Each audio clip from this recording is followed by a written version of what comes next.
honest with Sept? Well, I don't do two normally, I tell you. It was I had to get the old batteries for the pacemaker. So I'm not as young as I look.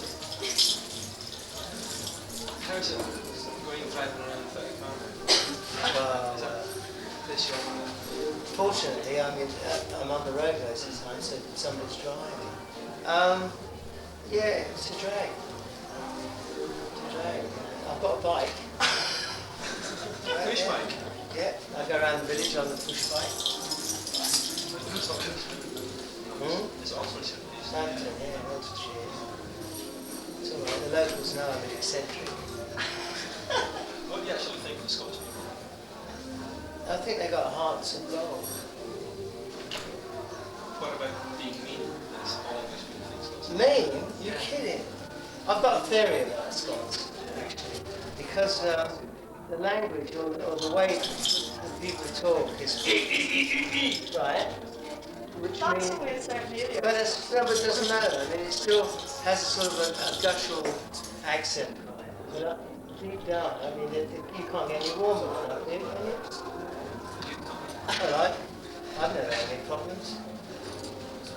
What do you think it's got to offer over London? I think that people enjoy themselves a lot better because they appreciate anybody that comes up from the south, you know, particularly pop people or rock people or whatever, and you know, because of that, I think there's a plus side. When I worked in Germany in the 60s, there was always a great Scots band, you know, and I've got wrecked with many people like, what's their names now? No, yeah, I've got wrecked with them too. But,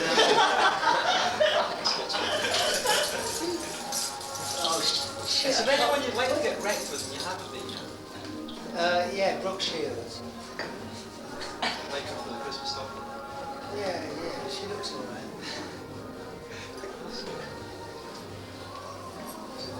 What? You've been in the music business now for an awful long time. No, I don't mean that with any disrespect, an awful long time. No, I think it's respectful actually. What are the main changes that you've seen and how do you think they've affected your career? I don't think it changes too much from the point of view that rock and roll always has no age limit. You know, and I speak from experience. People like myself still manage. I mean, I'm not as young as I look, right, as you know. So that at the age of 42, I can still go out and find an 18-year-old or 15-year-old or a 20-year-old audience. Right? Now, I would expect the same thing, wanting to go and see Chuck Berry or... No, it's not. And that, upstairs. That's what it is. I mean, that's the bottom line, is that there's no age to rock and roll. You know? Does that sound right? Yeah, great. What things do you wish you'd known when you entered the music business that you know now? Is there a couple of specific things you know? Nothing really. I think, it's like any business. You have to grow up and earn your stripes. You know, it's an apprenticeship. I mean, for 12 years, I made records under Paul Raven, Paul Mundy, Rubber Bucket, Horace Hydrogen, Vicky Bonnet, you know, all sorts of names. And I think you have to learn. I mean, you really do have to learn. Anybody who gets there just like a quick flash from making a quick video or something like that, and doesn't get out and do live work, the public can see right through you. And, they're playing my records. A lot of artists over the years have either changed their image or changed their musical style, you know, to appeal to the public as they think what the public want. Have you ever considered changing your own image? I've never known what my image is, exactly. Tongue in cheek, I think. No, I'm a rock and roller. We've just done View of the Game with Girls' School, it was their idea. They came to me and they said, would you like to produce it to begin with? Then when I got down there, you know, have you ever met God School? Oh, well, they're like that. Yeah. And they said, would you like to sing on it? I said, yeah, I'd love to.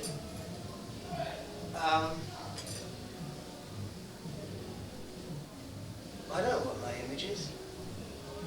It works though, doesn't it? Maybe it just sounds so pretty. Were you as flamboyant when you were a kid?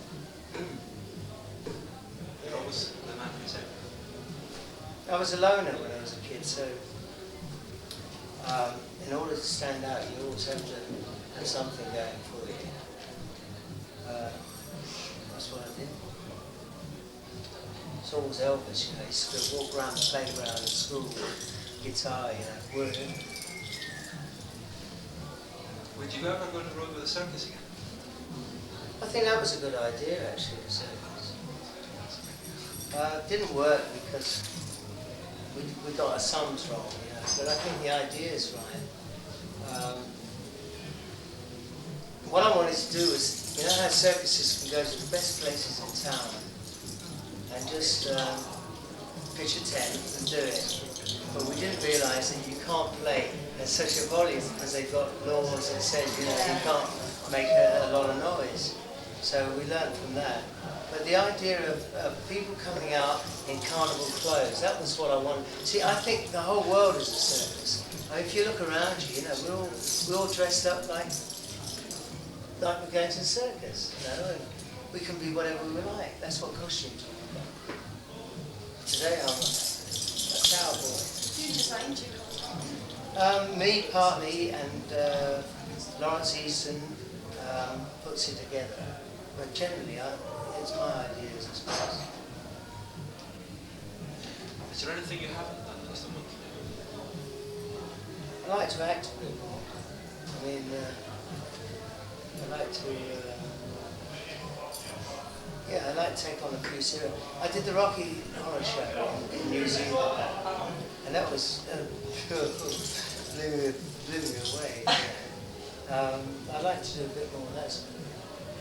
No more TV commercials? Yeah, maybe, yeah. How did that come about? Were you asked specifically to do the commercial? Well, when the commercial came about, they sent us a script and we didn't like it. Fortunately, I have a good team of people. Alan, Gary, and all the guys, you know, around us, and we thought we've got to make it humorous. Got hold of a director who did the Joan Collins, Leonard Rossiter thing, right? And that made all the difference, because he saw it from a humorous point, and you know, it has to be humorous. Did you enjoy doing it? Oh yeah. Would you like to do more TV work or acting Well, on films or on stage? Well, I'm doing Saturday Live tomorrow, Saturday Night Live. I'm comparing tomorrow. Alright. Who's on the show, do you know? It's inspirational. Some of the Dangerous Brothers, Oblivion Brothers, or me and Alan. What are you going to be doing? We're Dangerous Brothers. Definitely. Even more dangerous brothers. Guys, sorry, can I ask you a question? Just something I'd really like to know, might be nosy. I just wondered if you weren't, you know, in the music business, what would you be doing if you weren't sort of doing? It's hard to tell, really, because at the age of 14 I made my first record. I think I'd be wrapped up in something to do with fashion or to do with... No, I'm doing what I've always wanted What to you want to do? do. You can see yourself doing anything else? No, I mean, there's nothing else. It's better than this. You kidding? You wake up in the morning, your name is Gary Glitter. It puts a big smile on your face. You said you might have been wrapped up in fashion. A lot of artists or people and famous people have put their name to like designer ranges of clothing. Have you considered doing that? Well, I've done it without actually copying loads of dough from it. I mean, I don't think that anybody put the shoulders together before I did, you know. And I did that in 1972. but I nicked that, of course. I nicked it like everybody else did from the 30s and the 40s. You know, there's nothing new really. I like glamorous show. I like show business. It used to be a dirty word in the 70s when we came about. You know, I think that Mark Bolan, who shared an office with us, David Bowie shared an office with us. We all used to go to the Alcasura, which was the shop that we all bought our gear from. You know? And that started a whole new trend in not in music, well, and in music, but in looks with music. If you could redesign, I hate these lines. if you could redesign Hilda Ogden's living room, how would you do it? If I could redesign. Hilda Ogden's living room. There's a question. Yeah, maybe it doesn't watch Can you remember Coronation Street. what's Coronation Street? Yeah, well, first of all, I wouldn't redesign it. I think it has a very special place in everybody's hearts, doesn't it? Hilda Ogden certainly does. She's not like, have you ever met her in real life? I haven't, no. Oh, she looks awful. Yeah, I've seen her. Would you straighten that duck? Yes. But I think those living rooms are everywhere, you know, and they're very important to have. I know, I've had them too. It says something about the character. Yeah. That she's playing it.